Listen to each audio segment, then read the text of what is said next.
এই প্যান্ডেলটা ছিল সোদপুরে। আর আমরা কালী পুজোর ঠাকুর দেখতে গিয়ে প্রথমেই এই প্যান্ডেলটা দেখি। আর প্যান্ডেলটা যে এত অপূর্ব সুন্দর কি বলবো।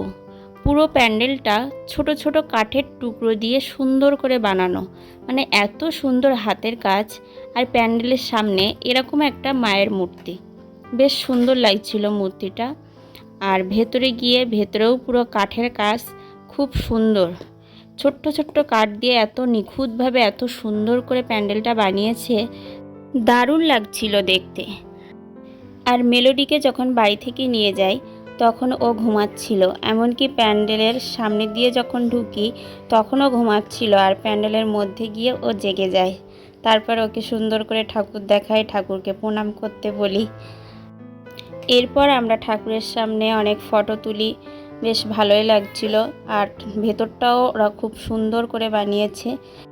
মেলোডির জীবনে এই প্রথম কালী পুজো, আর এই ঠাকুর প্যান্ডেল সব কিছুই ওর কাছে পুরো অবাক হওয়ার মতো। জীবনে প্রথম সব কিছুই আলাদা রকম হয়, আলাদা রকম জানার বিষয়। আর বাড়ি থেকে এসে মেলোডির একটু হালকা খিদে পেয়ে গেছিলো, এই জন্য ওকে একটু খাইয়ে নিচ্ছিলাম, কারণ এখনও অনেক ঠাকুর দেখতে হবে পরপর। আর পেটটা ভরা থাকলে ভালোই লাগবে।